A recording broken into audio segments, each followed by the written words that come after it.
Hello students, आज हम class 11th द्विपद प्रमेय आईआईटी जेई के तरीके से करने वाले हैं। पार्ट 5 है इसका चैप्टर का। और आज जो हम करने वाले हैं वो टॉपिक है द्विपद गुणांक। आज दो टॉपिक, ये आखिरी के दो टॉपिक बचे हैं, उस पर डिस्कस करेंगे और इस चैप्टर को समाप्त करेंगे। द्विपद गुणांक के बारे में बात करेंगे, सीधा फॉर्मूले से बात होगी, क्योंकि द्विपद गुणांक में आपको मैंने अभी तक जितने फॉर्मूले हमने लिख लिए हैं हम उनकी बात कर लेंगे, और जो भी थोड़े से काम आएंगे उनकी भी बात कर लेते हैं। शुरुआत करते हैं। और मैं आपसे रिक्वेस्ट करता हूँ कि जिसने भी अभी तक इससे पहले वाले 4 पार्ट नहीं देखे हैं वो जरूर से देखें, तभी आपको चीजें समझ में आएंगी। तो पहला जो हमने लिखा था फॉर्मूला, वो फॉर्मूला क्या था? एनसीआर का था। एनसीआर बराबर एनसीएन माइनस आर। ये आपको पता ही है। और दूसरा फॉर्मूला नहीं था, दूसरा बस एक आपको ये बात पता होनी चाहिए कि एनसीए बराबर एनसीबी है, तो ए प्लस बी बराबर एन होता है। ए प्लस बी बराबर एन होता है, या फिर ए बराबर बी होता है। ये दो बातें हो गई थी। इसकी बात हमने की थी एनसीआर की, कि एनसीआर को हम और कैसे लिख सकते हैं। यानी इसका कुछ इस प्रकार से हमने आपको बताया था। इसको ऐसे लिख सकते हैं एन बट्टा r n minus one C r minus one. ठीक है, तो ये 5 हो गया। और फिर छठा फॉर्मूला जो हमारा था वो बहुत इम्पोर्टेंट। 3 फॉर्मूला हो गए, चौथा फॉर्मूला हमारा बहुत इम्पोर्टेंट था, इससे काफी ज्यादा क्वेश्चन बनते हैं। क्या फॉर्मूला था? N C r plus n C r minus one equal to n plus one C r. ये बहुत इम्पोर्टेंट फॉर्मूला था। और फिर उसके बाद जो 5वां फॉर्मूला था, वो आपने अभी देखा नहीं होगा, पर मैं आपको बता देता हूँ क्या होगा 5वां फॉर्मूला। कि जैसे एन सी जीरो, शायद ये मैंने आपको बताया भी था, n C zero plus n C one, n C zero n C one plus n C two plus n C n. ये जो होता है, इसकी वैल्यू कितनी होती है? N C n. यानी आप एन सी जीरो से एन सी एन तक जोड़ोगे लगातार, तो इसकी वैल्यू हमेशा होती है 2n। ये बहुत जरूरी बात है।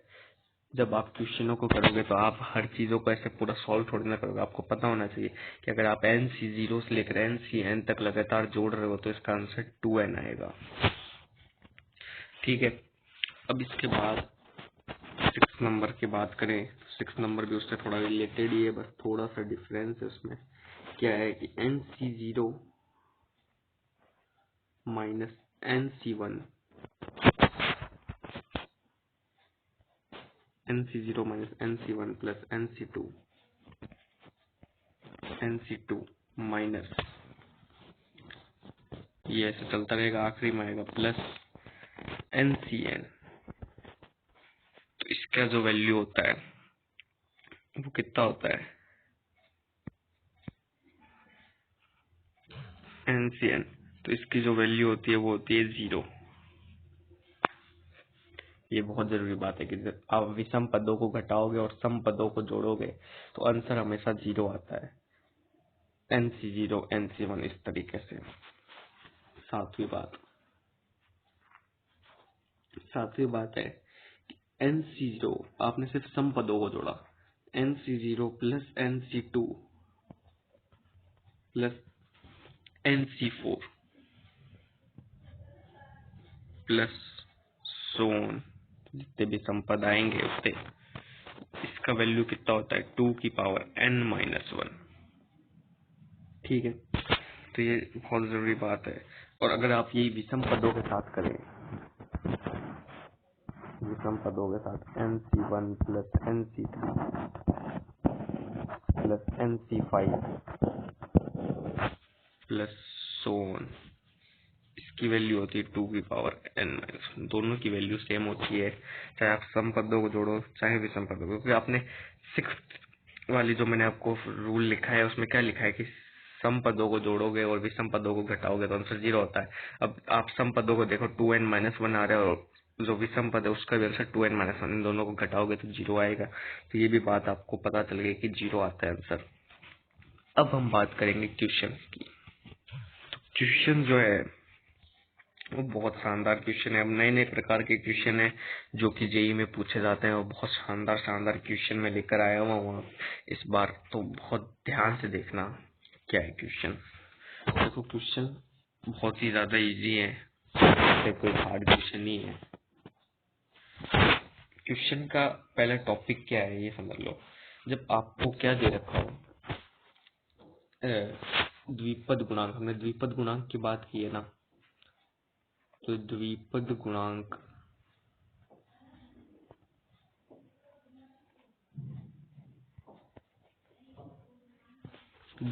गुणांक की गुणा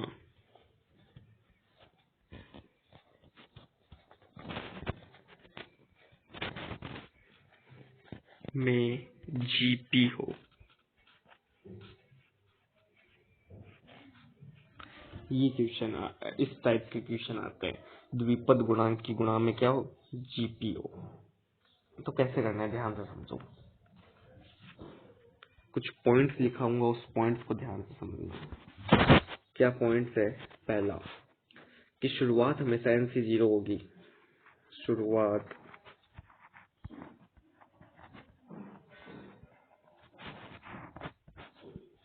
हमेशा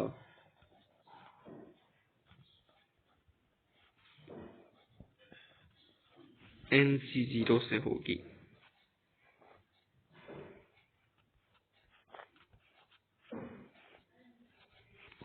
ठीक है। दूसरी बात, NC1 की गुणा से x आएगा। NC1 की गुणा से x आएगा।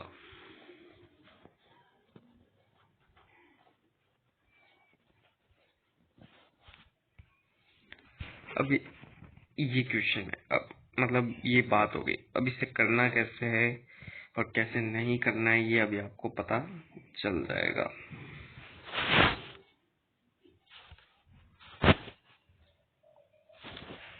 अब देखो, एक इम्पोर्टेंट सा फॉर्मूला है, उस फॉर्मूले पे ध्यान दो। क्या है ये? मैंने आपको लिखाया हुआ अभी 1 प्लस एक्स की पावर n, 1 प्लस एक्स की power n, NC0 plus NC1x plus NC2 x की पावर 2 प्लस आखिरी में क्या आएगा, NCn x की पावर n। ठीक है। तो क्वेश्चन बहुत इजी से आते हैं। क्वेश्चन क्या आता है ध्यान से समझना। क्वेश्चन आपका आएगा, देखो क्वेश्चन दे दिया NC0 plus NC1 plus NC1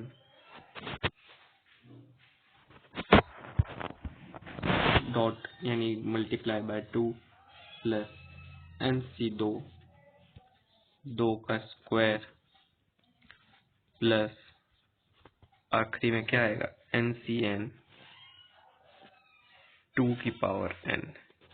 तो ये क्या होगा, इसका आंसर क्या होगा? अभी हमने कुछ फॉर्मूले लिखे थे, तो उसका अब देखो NC0 से स्टार्ट है, NC1 NC2 NCn, और आप इनकी गुणा में देखो 2 आ रहा है, फिर 2 का स्क्वायर आ रहा है, फिर 2 की घात n तक जाएगा। यानी गुणा में क्या चल रहा है, गुणांक इनके क्या है, जीपी में, और जो हमने कुछ फॉर्मूले पढ़े थे शुरुआत में, NC0, NC1, NC2 और NCN, तो इन इस तरीके से आपका आंसर क्या आएगा। अभी हमने जो ऊपर फॉर्मूला लिखा 1 + x की पावर n, तो यहाँ से आंसर क्या आएगा 1 + 2 की पावर n, जो कि हो जाएगा 3 की पावर n। ये बोलो, इतना इजी था क्वेश्चन, कोई ज्यादा माथा पर्ची नहीं करनी। पर हाँ, यही चीज का अगर सिग्मा में अगर प्रदर्शन हो तो कैसे करना है, ये बहुत जरूरी बात है। सिग्मा में प्रदर्शन जेई क्या है ना, ऐसे नॉर्मल नहीं पूछती, वो सिग्मा के अंदर सवाल देती है, ठीक है। और बच्चे वहीं पे कंफ्यूज हो जाते हैं सिग्मा में किस हिसाब से करना है वगैरह वगैरह। पर अभी सिग्मा वाले क्वेश्चन करेंगे आगे जाकर। पहले मैं आपको बता देता हूँ सिग्मा में प्रदर्शन कैसे किया जाएगा। स्टार मार्क करके लिखना, स्टार मार्क कर लो और लिखो। देखो NC0 + NC1x + NC2x² प्लस आखिरी में NCN x की पावर n। इसका वैल्यू क्या होता है 1 + x की पावर n होता है। इसको सिग्मा में जो लिखने का तरीका होता है ना, वो कुछ इस प्रकार से होता है। ये हमने सिग्मा लगाया, r आपका 0 से लेकर n तक होगा, ये आपको दिख ही रहा है। और फिर NCR x की पावर r। ये बहुत जरूरी बात है, इसे इतना ध्यान से कर लें, इतना ज्यादा ध्यान से कि मैं क्या बोलूं। सिग्मा r से लेकर मतलब r वैल्यू 0 से लेकर n तक होगी और NCR x की पावर r, ये आपका होता है। अब कुछ क्वेश्चन कर लेते हैं, बहुत इजी से क्वेश्चन है, ज्यादा टाइम नहीं लगेगा, आप आराम से इन क्वेश्चनों को कर लेंगे, छोटे मोटे से क्वेश्चन है। वीडियो को पॉज करना और आप खुद से ट्राई करके कोशिश करना, आपका आंसर जरूर आएगा। क्वेश्चन क्या है, क्वेश्चन कह रहा है 30C0 + 30C1, 30C0 + 30C1 + 30C2 + 30C14। देखो इस टाइप के क्वेश्चन, अब देखो यहाँ पे है ना, एक नीचे जो आपको दे रखा है आर की वैल्यू 0, 1, 2, 14 तक ही है और ऊपर सेम चल रहा है। हम वो वाला फॉर्मूला लगा सकते थे। कौन सा एक फॉर्मूला हमने लिखा था कि अगर NCR + NCR - 1 = n+1 CR, ये लगा देते। पर लेकिन नीचे आप देखें तो ये जो n की वैल्यू के आधे से भी कम है। देखो ऊपर 30 तक दे रखा है, पर नीचे से मैक्सिमम वैल्यू कितनी है 14 ही है। तो इस टाइप के जब भी क्वेश्चन आए तो इसे कैसे करना है, इसका तरीका क्या है, ध्यान से समझोगे। कुछ नहीं करना आपको है ना, ये इस टाइप का जब भी क्वेश्चन है, इसका फिक्स मेथड है, उस फिक्स मेथड को ध्यान रखे, आपका आंसर आ जाएगा बहुत जल्दी। आपको क्या करना है, हाफ करना है और 2 की मल्टीप्लाई करनी, यानी इसका हाफ करके 2 की, फिक्स तरीका है। इस टाइप के क्वेश्चन आएंगे तो आपको इसी तरीके से इनको हल करना है। कैसे, हाफ करो, 2 की मल्टीप्लाई कराओ, तो यहाँ पे क्या आ जाएगा 30C0 + 30C1 30C1 + 30C14। ठीक है, फिर उसके बाद आप क्या कर सकते हो, अब ये जो 2 है वो उसके अंदर मल्टीप्लाई, 2 को 2 से काटना मत। देखो अब ये करने का फायदा क्या है, देखो इसको करने से कोई फर्क भी नहीं पड़ा है। अब देखो हाफ इंटू 2 किया है, 2 से 2 काटोगे, बाहर एक ही बचेगा, तो ऊपर वाला सवाल ही आएगा। तो हमने ऐसा करने से कोई नुकसान भी नहीं किया है। अब आप ये जो 2 है, जो गुणा में 2 लिखा हुआ है, उसके आप ब्रैकेट के अंदर मल्टीप्लाई करा दो, तो कैसे होगा, ये हो जाएगा half 2 into 30C0 plus 2 into 30C1 plus आखिरी में क्या आ जाएगा 2 इंटू 30C14। ठीक है। अब एक चीज देखें, 30C0 और 30C30, क्या करूं मैं, 30C0 और 30C30, यानी कि अभी आपको समझाता हूँ। हाफ, रुको, मैं क्या पहले कह क्या रहा था वो आपको लिखा देता हूँ। 30C0 30C0 plus 30C30 30C30, इन दोनों की वैल्यू एक ही होती है कि नहीं होती, बताइए। इन दोनों की वैल्यू एक ही होती है। क्यों, देखो 30C0 का वैल्यू क्या आएगा 1 आएगा, और 30C30 का वैल्यू भी क्या होता है 1 होता है। तो यहाँ पे हमारे पास आप ध्यान से देखा तो 2 इंटू 30C0, यानी आप 30C0 को 2 बार लिख सकते हो। तो एक 30C0 की जगह अगर मैं एक ये 30C30 लिख दूंगा तो हमारा क्वेश्चन थोड़ा सा इजी हो जाएगा। देखो क्वेश्चन घुमाने के बहुत तरीके होते हैं। ये जो क्वेश्चन अब मैं आपको दिखा रहा हूँ ना, बहुत शानदार क्वेश्चन है। इस टाइप के बहुत सारे क्वेश्चन आते हैं, उनका तरीका यही होता है, आपको इसी तरीके से करना होता है। मैं एक और क्वेश्चन कराऊंगा, आपकी सारे जो दिक्कतें हैं वो सारी क्लियर हो जाएंगे। अगर अभी आपको ढंग से समझ नहीं आ रहा है तो नेक्स्ट क्वेश्चन में आपको बढ़िया समझ में आएगा। ठीक है, 30C0 का मतलब 30C30 लिख सकते हैं, और साथ ही में 30C1 इक्वल टू 30C29। बोलो बोलो बोलो बोलो, बात सही है कि नहीं है। अगर आपने पार्ट 4 मतलब पार्ट 5 से पहले चारों वीडियोस, चारों क्लासेस अगर रेगुलर बढ़िया से देखिए, पूरी वीडियो देखिए, तो आपको ये बात बढ़िया से समझ में आ रही होगी कि मैं क्या कहना चाह रहा हूँ। 30C0 30C30 के बराबर होता है, और 30C1 30C29 के बराबर होता है। अब 30C1 का वैल्यू 30 होता है, और 30C29 का वैल्यू भी 30 होता है। इसका मतलब यहाँ पे देखो 2 30C1 है, तो मैं उसकी जगह एक 30C29 लिख सकता हूँ, और एक 30C1 आ जाएगा। अब जो मैं लिख रहा हूँ उसे मैं लिखता हूँ।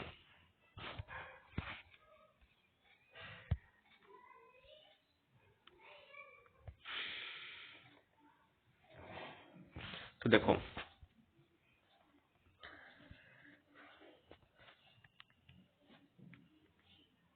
हाफ, अब देखो 2 30C0 थे, तो मैं एक की जगह क्या लिख दूंगा 30C0 लिखूंगा, और एक की जगह क्या लिख सकता हूँ 30C30 लिख सकता हूँ, क्योंकि इन दोनों का मतलब तो एक ही है।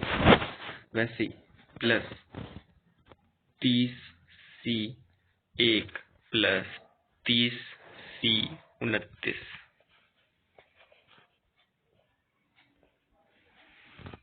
ये लिख सकता हूँ। ऐसे ही आखिरी में क्या आएगा, आखिरी वाला जो अपना था, क्या था अपना आखिरी में 30C14 था, तो उसकी जगह आप क्या लिख सकते हो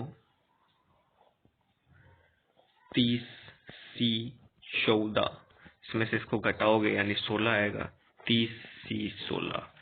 ये दोनों आपस में बराबर थे, तो इसलिए मैंने ऐसे लिख दिया। इतनी बात आपको क्लियर हो गई होगी। नहीं हुई तो एक बार वीडियो पीछे करके वापस देखना, आपको समझ में आ जाएगा। वैसे मैं इस टाइप का एक और क्वेश्चन कराऊंगा जिससे आपके सारी बातें क्लियर हो जाएंगी।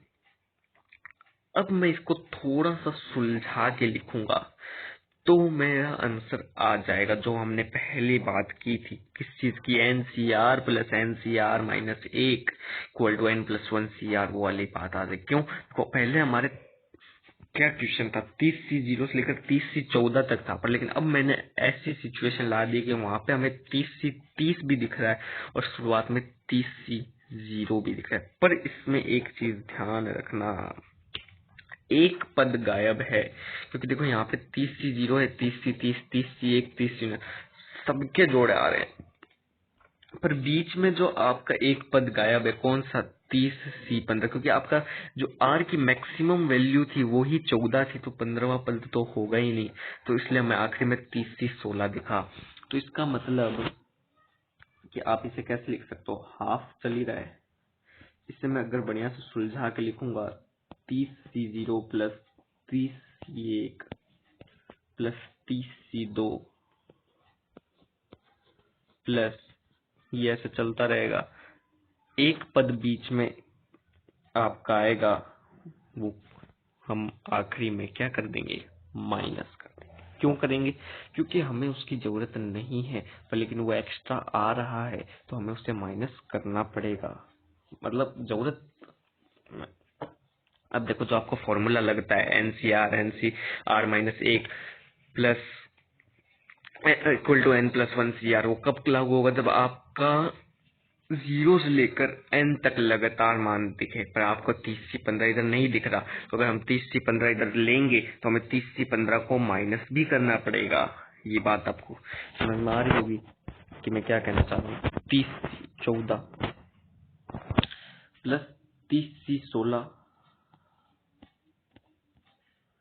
प्लस 30C30,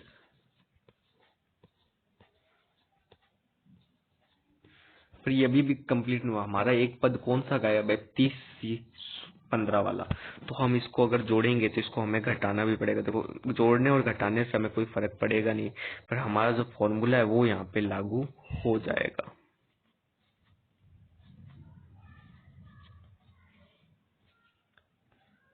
अब हम वो वाला फॉर्मूला लगा सकते हैं, तो इससे लगाने के लिए अब हमें क्या करना पड़ेगा, वो 30C0 से लेकर 30C30 तक है, तो यहाँ पे सीधा ही आपको लिख देना है। अभी हमने लिखा था कि अगर सम पदों को जोड़ते हैं तो आंसर क्या आता है, 2 की पावर n आता है, तो 2 की पावर 30 आ गया। पर लेकिन इसमें माइनस का 30C15 चल रहा है, तो इससे हम यहाँ पे लिख देंगे 30C15,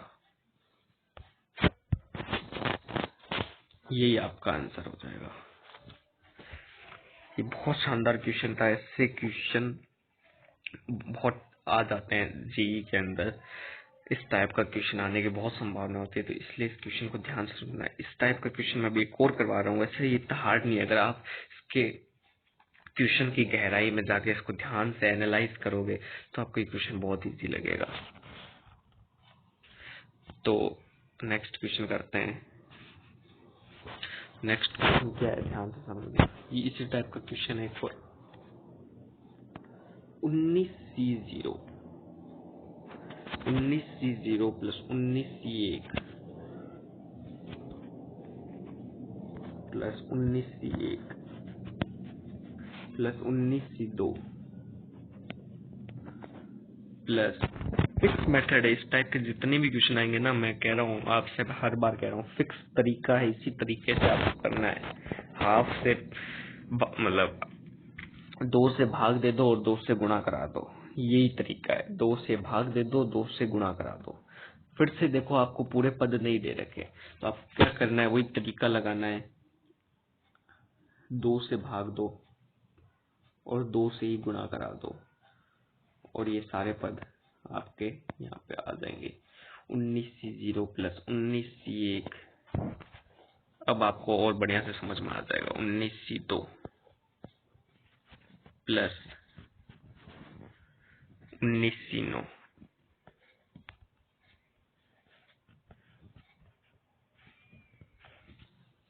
अब इस 2 को अंदर मल्टीप्लाई करा दो,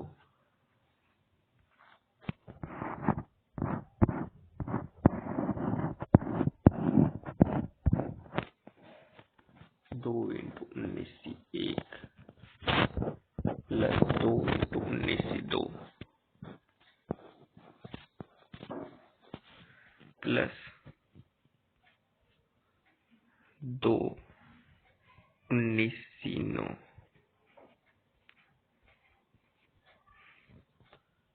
ठीक है, अब आपको पता है 19C0 और 19C19 बराबर होंगे, तो मैं आपको इधर सीधा ही लिख देता हूँ। 19C0 प्लस 19C19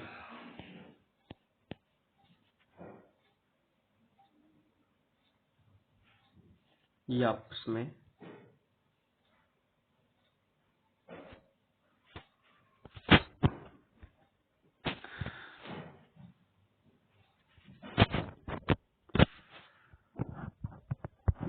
में बराबर होंगे।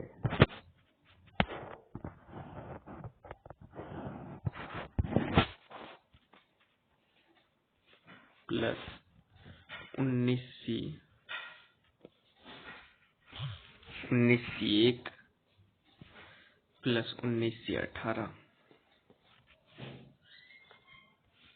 प्लस आखिरी में क्या आ जाएगा? आखिरी में आपका आ जाएगा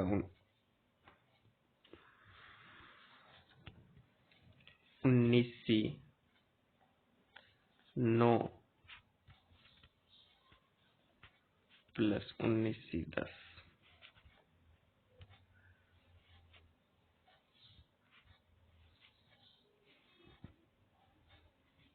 ठीक है, अब देखो ध्यान से, इसमें भी एक पद गायब है आपका। हाईएस्ट 9 तक था, सॉरी इसमें आपके सारी पद आ गए। क्यों? क्योंकि आपका हाईएस्ट 9 तक था, तो 9 तक था तो आपका 10वां भी आ गया और आपके बाकी सारे पद भी आ गए। इसमें कोई पद गायब नहीं हुआ है।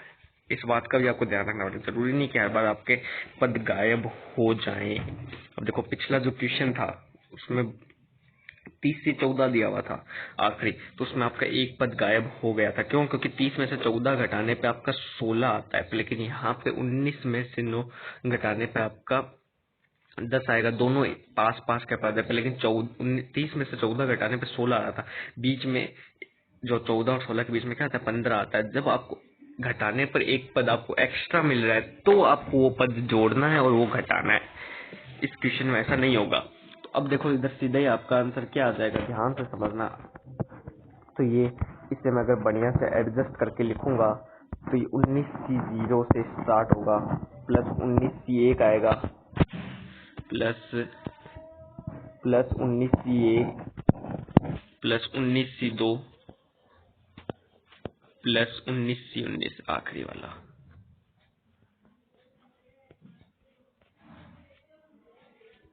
तो देखो 19C0 से स्टार्ट है, तो इधर मैं क्या लिख सकता हूँ? हाफ 2 की पावर 19। अब देखो इस 2 से एक पावर कम हो जाएगी, 2 की पावर 18 आएगा। ये आपका आंसर हो जाएगा। ठीक है, तो अब चलते हैं कुछ अगली बातों पर या फिर अगले क्वेश्चंस पर। अब हम चलते हैं कुछ अगली बातों पे। अगली बातें क्या है हमारी? एक बहुत ही इम्पोर्टेंट प्रॉपर्टी, और इस प्रॉपर्टी के बाद आपके और क्या टॉपिक रह जाएंगे वो भी मैं आपको बता देता हूँ। तो ये इम्पोर्टेंट प्रॉपर्टी कराने के बाद आपका एक आखिरी टॉपिक रह जाता है मल्टीनोमियल थ्योरम, यानी बहुपदीय प्रमेय। ये तो द्विपद प्रमेय, एक मल्टीनोमियल थ्योरम है, वो आखिरी रह जाएगी और आपका ये द्विपद प्रमेय चैप्टर पूरी तरह से समाप्त हो जाएगा। यानी पार्ट 5 आखिरी था। तो चलिए, इम्पोर्टेंट प्रॉपर्टी बहुत ज्यादा इम्पोर्टेंट है। इसे इतना ज्यादा इम्पोर्टेंट मार्क कर लो कि हम क्या बोलें। इम्पोर्टेंट प्रॉपर्टी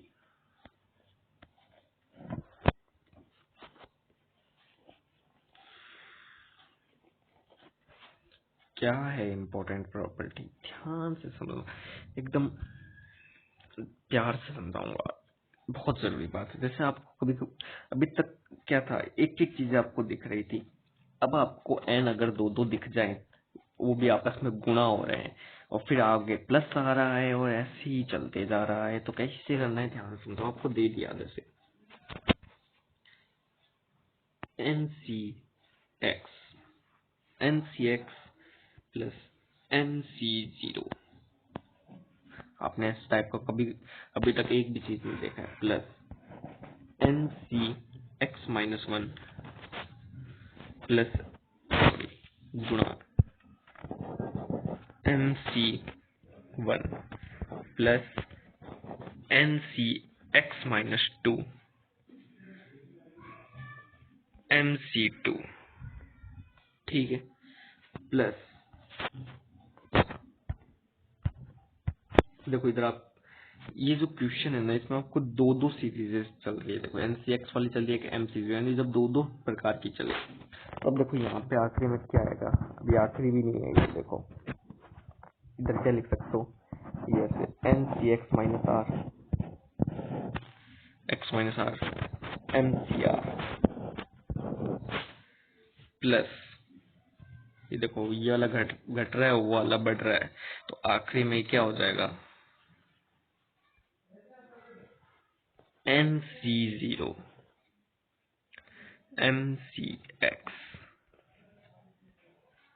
यानी आपके दो सीरीजेस दे रखे होंगे, जिसमें से एक सीरीज घट रही होगी और एक सीरीज बढ़ रही होगी। तो इस क्वेश्चन का तो इसका जो सिग्मा में प्रदर्शन करके आंसर क्या आता है, वो आप ध्यान से समझ लें। तो क्या आएगा, देखो ध्यान से, इससे आप क्या लिख सकते हो, देखो sigma NCX minus R dot MCR बराबर M प्लस NCX।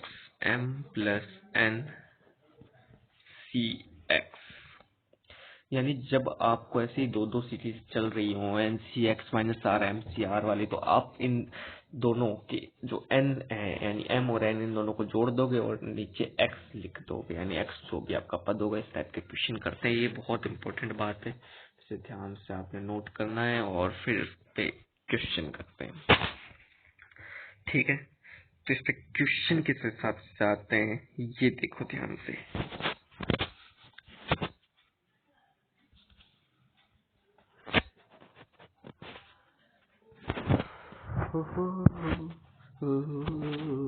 हमारा चैप्टर खत्म होने वाला है, इसलिए थोड़ी सी खुशी आ रही है। देखो TC0 dot BC0 TC0 dot BC0 plus TC1 dot BC1 plus आखिरी में क्या आएगा, TC20 BC20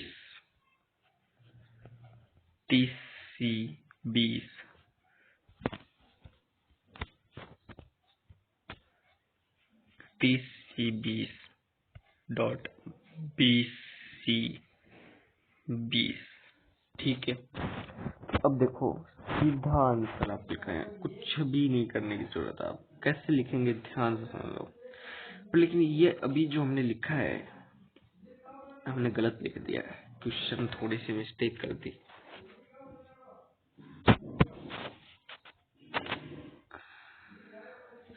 इधर 30 है, हाँ देखो 30 20 30 20 अब इसमें आप ध्यान से देखो, इसमें तो आपका R सेम हो गया।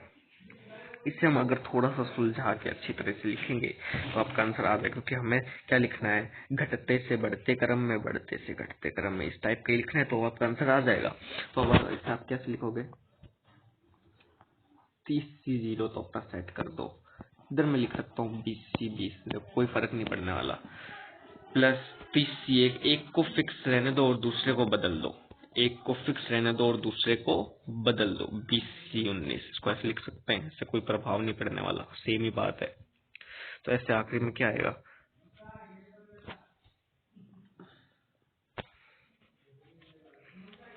TC20 dot BC0। तो इसका डायरेक्ट आपको आंसर लिख देना है। क्या आंसर आएगा, 30 छोड़ के 30 प्लस 20 50 20, ये आपका आंसर आ जाएगा। मुझे उम्मीद होगी कि आपको ये वाला चीज़ें समझ में आ गई होगी। अब जो हम टॉपिक करने वाले हैं, टॉपिक नहीं, एक इस पे भी एक बढ़िया से एक थोड़ा सा नहीं, हाँ अब अपना आखिरी जो टॉपिक है वो करते हैं। क्या टॉपिक है, मल्टीनोमियल थ्योरम, बहुपदीय प्रमेय। ये छोटा सा टॉपिक है बहुपद प्रमेय, और आपका चैप्टर हो जाएगा समाप्त। तो देखो अब जो टॉपिक है मल्टीनोमियल थ्योरम, मैं काम करता हूँ, बढ़िया से लिख देता हूँ। मल्टीनोमियल थ्योरम,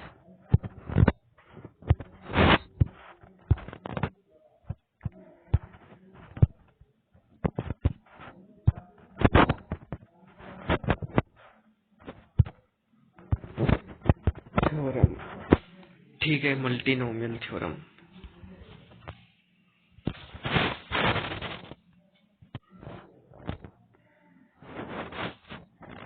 इसकी साइज को थोड़ा सा कम कर देते हैं। तो मल्टीनोमियल थ्योरम क्या कहते हैं? मल्टीनोमियल थ्योरम ध्यान से समझना, यानी बहुपदीय प्रमेय। जब कभी आपको फॉर्मूला लिखा होगा, ज्यादा कोई बकवास नहीं होगी इसमें। मल्टीनोमियल थ्योरम ये कहती है x1 प्लस x2 की पावर n, इससे आप सिग्मा में लिखिए। सिग्मा में लिखोगे तो क्या आ जाएगा? r equal to 0 n। ये वाला तो अभी आप क्या करते आ रहे हो, ये मल्टीनोमियल थ्योरम नहीं है, ये तो आपने कर रखा है NCR, x1 की पावर n माइनस r और x2 की पावर r। ये तो आप लोगों को पता ही है कि ऐसा होता है, ठीक है। अब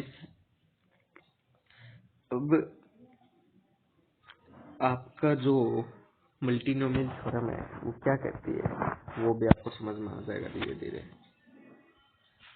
इस x1 प्लस x2 की पावर n को आप इस प्रकार से भी लिख सकते हैं, ये भी आपको पता होगा।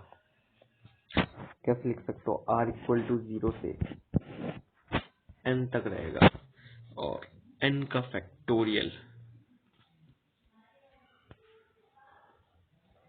n का factorial upon n minus r, n minus r का फैक्टोरियल अपॉन मतलब r का फैक्टोरियल, x1 की पावर n माइनस r और x2 की पावर r, ठीक है। ये मैं लिख सकता हूँ। अब एक चीज ध्यान से समझना, मैं क्या करवा रहा हूँ। मैं ना इसको P मान लेता हूँ। क्या कह रहा हूँ? इसको P मान रहा हूँ और इसको मैं मान रहा हूँ Q,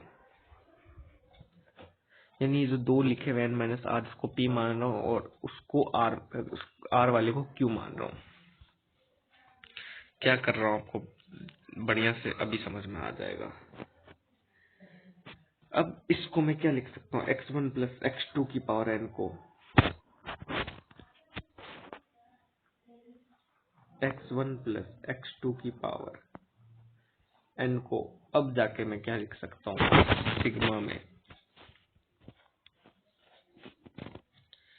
p प्लस क्यू की power, sorry p plus Q बराबर n लिख सकता हूँ। क्यों?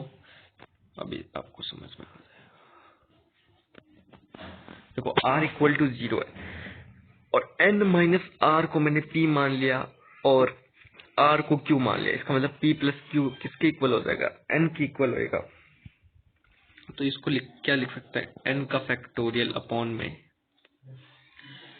p का फैक्टोरियल अपॉन सॉरी q का फैक्टोरियल x1 की पावर p, क्योंकि हमने n माइनस r को p माना है, और x2 की power q,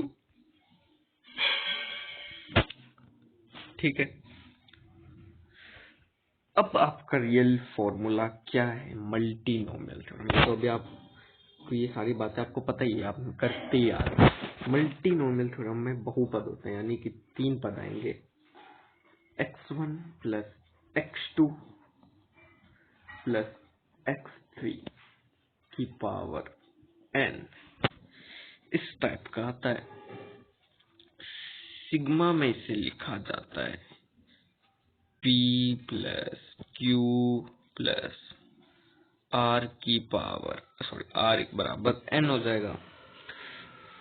n factorial upon p का फैक्टोरियल, q का फैक्टोरियल, r का फैक्टोरियल, x1 की पावर p x2 की पावर q, x3 की पावर r। यही है आपके मल्टीनोमियल थ्योरम।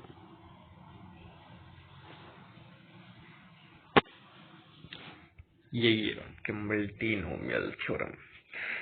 ये आपके जेई का आखिरी टॉपिक है। अब इस पे क्वेश्चन कैसे बनते हैं उस पे बात करते हैं। बहुत ही शानदार से क्वेश्चन बनते हैं इस पे तो क्वेश्चन बनते ही बनते हैं, पर एक छोटा सा टॉपिक और रह जाता है, वो अपने मतलब परमुटेशन कॉम्बिनेशन में भी काम आता है। क्या टॉपिक है? छोटा सा, मतलब उस पे क्वेश्चन आ जाते हैं।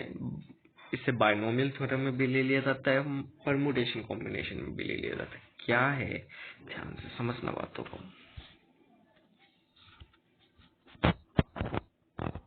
इस टॉपिक के भी क्वेश्चन करेंगे मल्टीनोमियल थ्योरम के।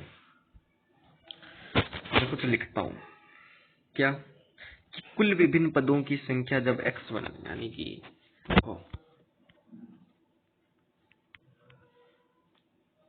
कुल विभिन्न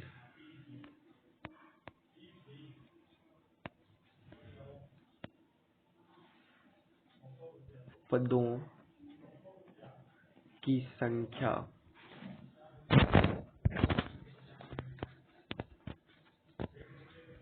यानी आपको कुल विभिन्न पदों की संख्या क्या दे रखी है। यदि x1, x2 व x3 एक दूसरे से संबंध ना रखें,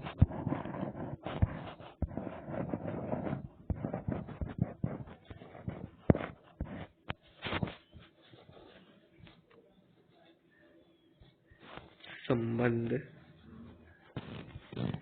ना रखें,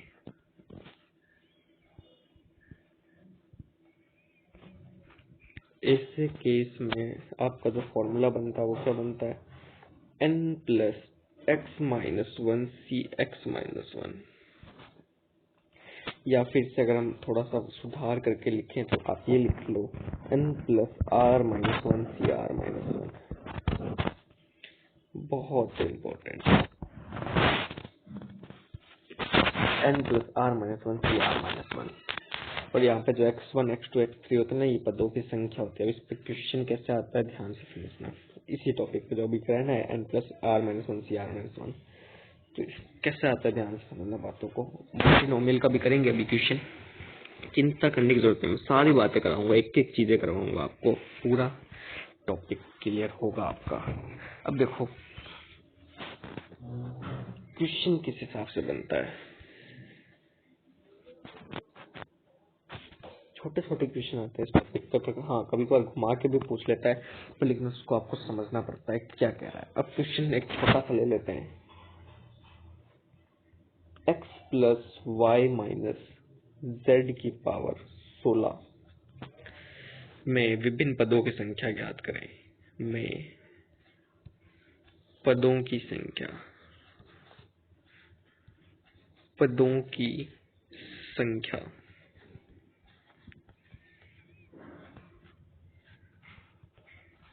ज्ञात करनी है।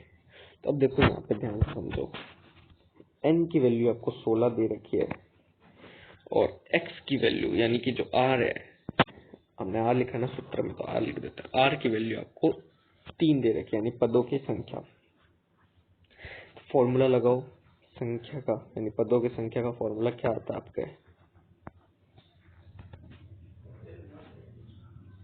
n plus one C sorry n plus r minus one C r minus one. तो यहाँ पे क्या आ जाएगा, 16 प्लस 3 माइनस 1 सी 3 माइनस 1, ये कितना हो जाएगा,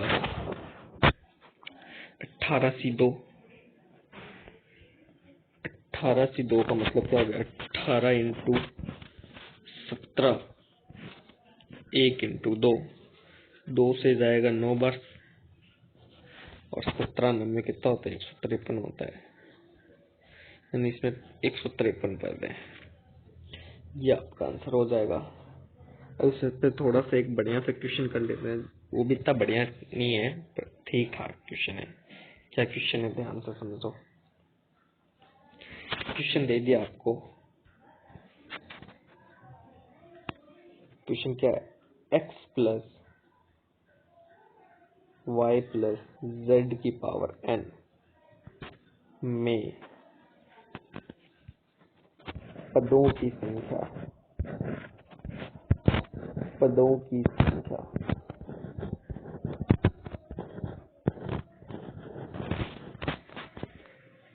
36 है। पदों की संख्या 36 है, तो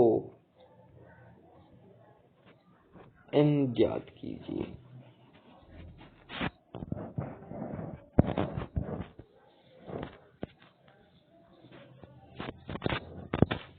ये क्वेश्चन है। पहले आपको n दे रखा था, पदों की संख्या ज्ञात करनी थी। इस बार n नहीं दे रखा, पदों की संख्या दे रखी, तो आपको n ज्ञात करना है। कुछ नहीं करना, बहुत ही से आपको बस फॉर्मूला लगाना है, आ जाएगा। फॉर्मूला लगाइए, n plus r minus one C r minus one. तो आपको r की वैल्यू तो मतलब पदों की संख्या आपको गिवन है, और यहाँ पे आपको r की वैल्यू 3 दे रखी है। 3 है, x plus y plus z 3 है, माइनस 1 सी 3। ये किसके इक्वल आएगा, 36 के, क्योंकि आपके 36 पद है टोटल। अब ये कितना हो जाएगा, n प्लस 2 सी 2, क्या लिख दिया मैंने, n plus 2 C 2 equal to 36। n plus 2 C 2 को क्या लिख सकते हो आप,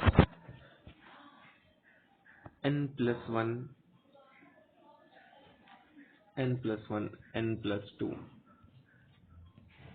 सच तो मेरे को उल्टा लिखना चाहिए था, पर चलो हो गया। 1 इंटू 2 इक्वल टू 36। ठीक है, देखो n प्लस 1 n प्लस 2 उनकी मल्टीप्लीकेशन करा दो, तो यहाँ से क्या देगा, n square plus 2n plus n plus 2 equal to, यहाँ पे 2 है, 2 को उधर भेजोगे तो 72 हो जाएगा। ठीक है, 72 हो जाएगा। फिर उसके बाद n square plus 2n plus n, ये 72 इधर आएगा तो माइनस का 70 हो जाएगा, इक्वल टू 0। बहुत बड़ा स्टेप ले लिया हमने, थोड़ा सा इसको सुधार करते हैं। 2n प्लस n कितना हो जाएगा, 3n हो जाएगा, और 72 उधर से आएगा तो माइनस का 70 हो जाएगा, इक्वल टू 0। अब यहाँ पे आप गुणनखंड करो, गुणनखंड देखो। अब आप क्या कर सकते हो, ध्यान से समझना।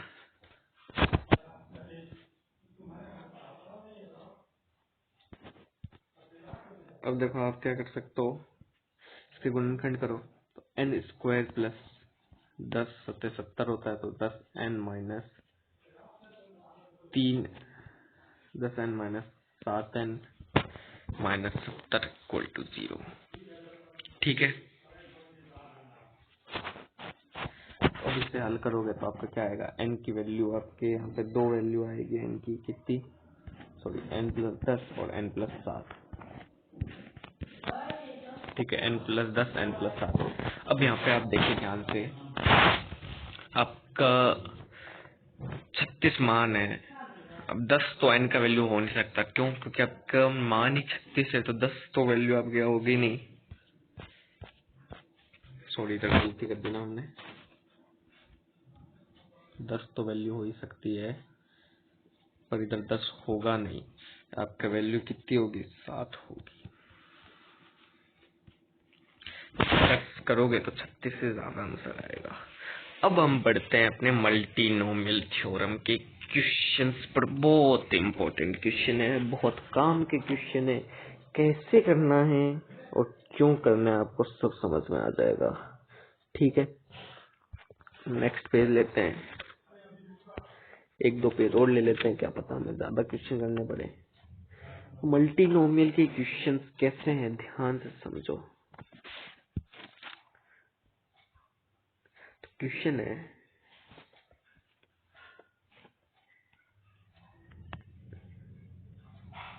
क्वेश्चन क्या है, a प्लस बी प्लस सी की पावर 18 .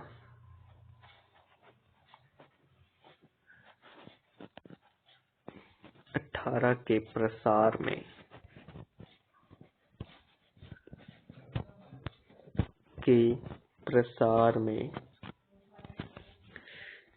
a की पावर 8 b की पावर 6 c की पावर 4 का गुणांक ज्ञात करो।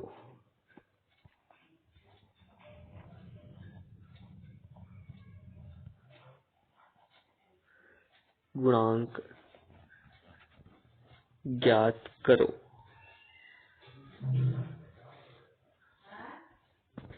ठीक है, तो इससे करने का क्या तरीका, सिग्मा में प्रदर्शित करोगे तो P plus Q plus R की वैल्यू कितना हो जाएगा, 18। n का वैल्यू क्या देगा, 18। 18 का फैक्टोरियल अपॉन में P का फैक्टोरियल, Q का फैक्टोरियल, R का फैक्टोरियल। A की पावर P, B की पावर Q और C की पावर R।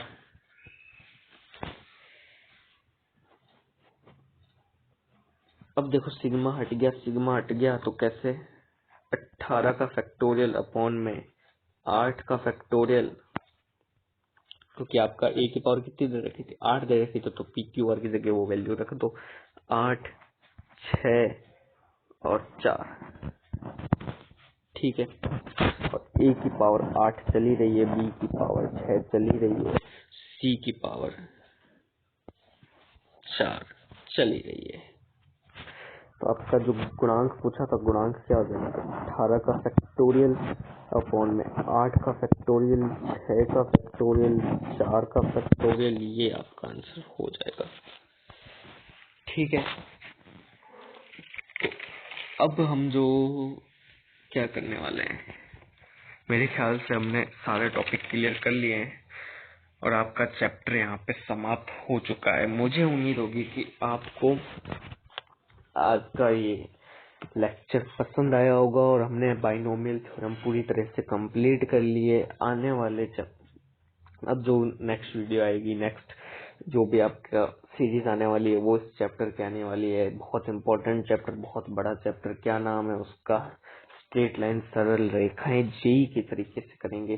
तो मुझे उम्मीद होगी कि आपको ये समझ में आया होगा। अगर समझ में आया है तो कृपया चैनल को सब्सक्राइब करें और लाइक करें, शेयर करें उन स्टूडेंट्स के साथ जो जेई की तैयारी कर रहे हैं। Thank you. हिंदी में अगर जेई की तैयारी करनी है सबको शेयर करें।